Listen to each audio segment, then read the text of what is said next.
Hello guys! Hello! Para ito sa lahat ng mga Aquarius.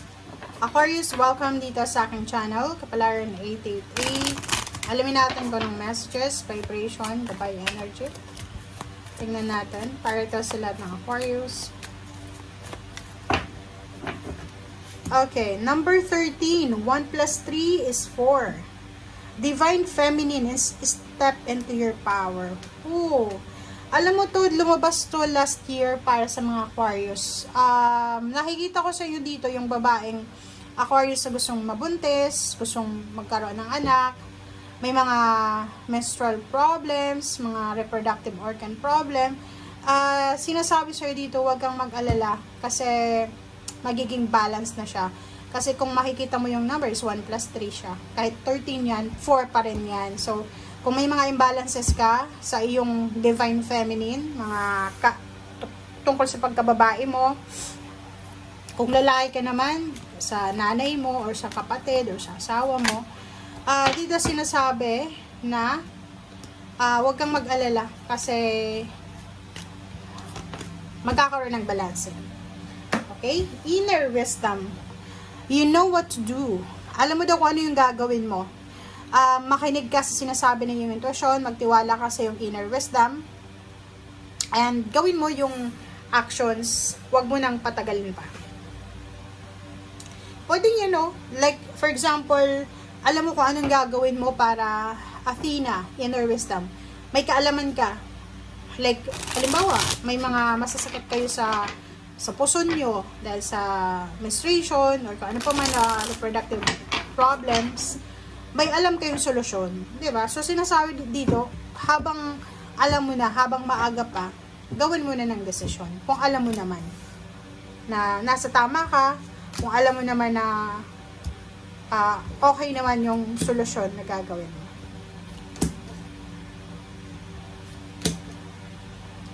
Okay. Wow.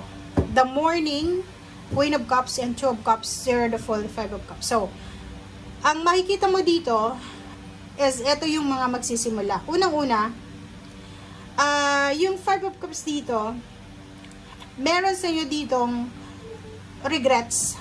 Merong, kahit sabihin mo, Aquarius, na masaya ka sa relationship, lalo na kung yung dati mong karelasyon, dati mong asawa, ay sobrang napakabait or ginagawa niya kung ano yung gusto mong gawin, parang ganun. So, parang may freedom ka.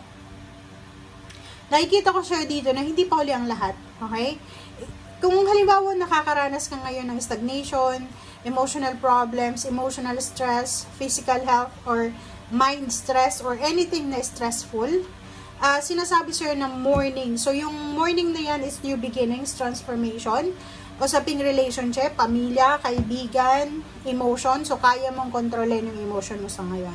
Kaya bibigyan ka ng pagkakataon. Yan yung magsisimula sa iyo eh. Bibigyan ka. The morning and 0 the fall. Parang bibigyan ka ng pagkakataon ng universe na makapagsimula. Na baguhin yung takbo ng buhay mo.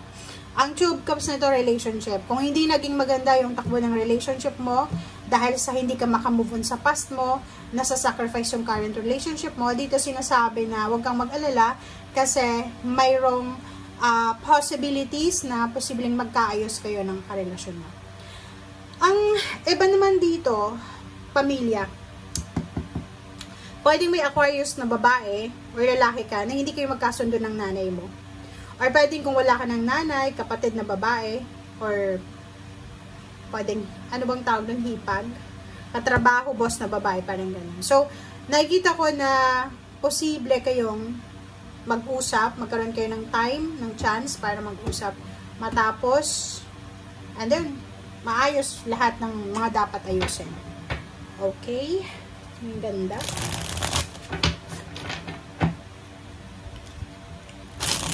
Napakaganda ng Aquarius.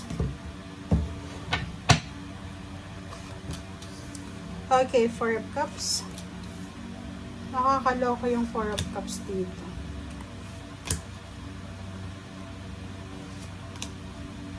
Puro emotion to, guys.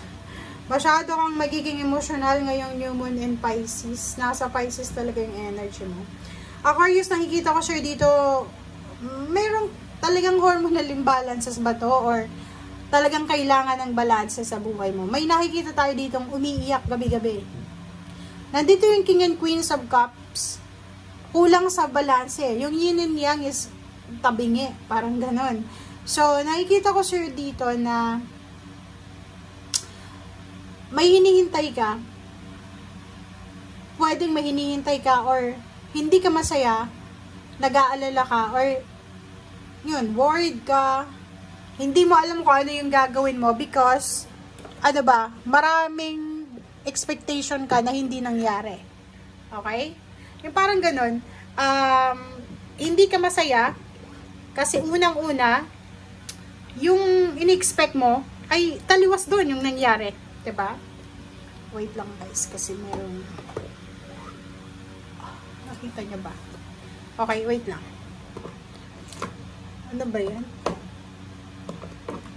Okay, so, dito, sinasabi ng Barapa, pasensya na.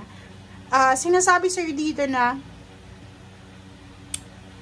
yung expectation mo ay hindi nangyari. Parang mayroon kang mga gustong mangyari sa buhay mo, pero yung expectation mo, hindi nangyari eh. Lalo sa love life, sa pamilya, yung mga nasa ibang bansa dyan, OFW kayo, or pwedeng, ano to eh, career na gusto niya, yung dream niya talaga, tapos, nakapasok na siya, pero ngayon, parang feeling niya, nako, the tower eh. Ay, nako. Makakatanggap ka ng balita, Aquarius, na posibleng yung kaligayahan mo, meron ka kasing ano eh, meron ka kasing kailangan i-celebrate. Alam mo, kailangan ko magdahan-dahan dito sa message yung kasi may mga sensitive na Aquarius, mabilis silang masaktan, baka magalit. So, dahan-dahan lang natin, okay? Meron ka na dapat i-celebrate. Like for example, bantis ka, manganganak ka na, dream mo yan eh. And then, isang napaka sakit na balita ang posibleng matanggap mo galing sa pamilya. Like for example, yung kapatid mo, may nangyari sa kanya, nagkasakit siya, hindi mo may enjoy ng sobra-sobra, 100% yung pagbubuntis mo kunyari, kasi mayroon kang kapamilya na nagsasuffer. Like, for example, may isa-celebrate ka, masaya ka kasi na-promote ka, tumaas yung posisyon mo sa trabaho, nakatanggap ka ng balita na yung kapatid mo, yung magulang mo, meron silang mga problema, hindi ka masyadong makapag-share sa kanila ng good news kasi ang focus nila ngayon is yung problema na kailangan solusyonan. So, nakikita ko sa'yo dito, trust your intuition. Kung ano yung kailangan mong gawin ngayon, gawin mo, pero dahan-dahan lang. Okay? Huwag tayong masyadong ma-pressure. Okay? Kung halimbawa yung pamilya mo may pinagdadaanan hindi maganda, tapos ikaw, swerteng-swerte ka, isipin mo na ganun talagang buhay. Yan yan eh. May balanse. May merong negative, may positive. Okay? Walang perfect dito sa mundo. Thank you guys. Bye!